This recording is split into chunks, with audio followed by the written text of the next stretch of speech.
Welcome back. Stay focused, take some notes, and let's go. To create a painting frame, there are a lot, like really a lot of ways to do that, but let's pick the easiest one. So we want the frame, the painting frame, to be here in the middle between this wall and the door. So the easiest way to do it is, like, you can either pick this one or this one. You drag and drop it on this wall here. It's now on this wall. I will go to the 2D view.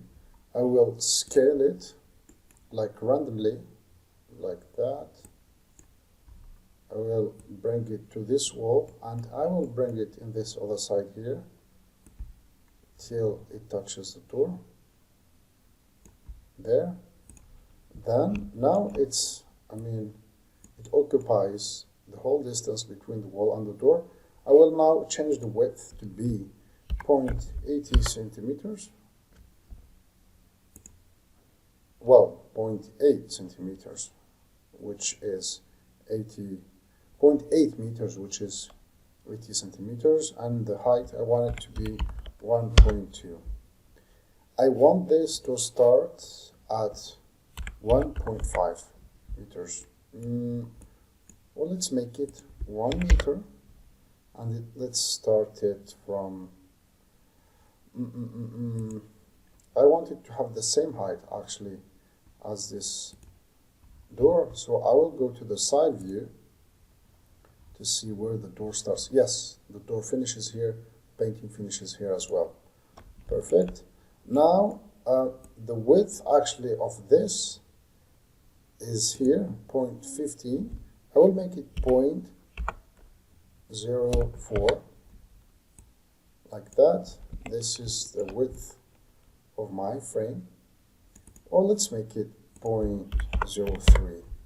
And then to make the frame look realistic, I will copy and paste that.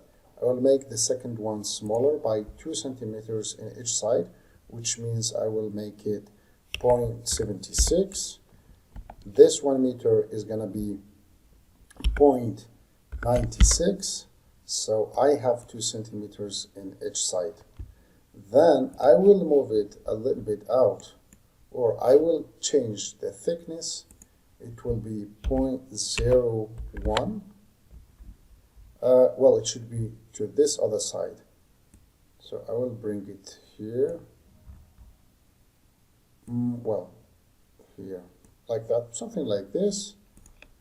Then I will select both.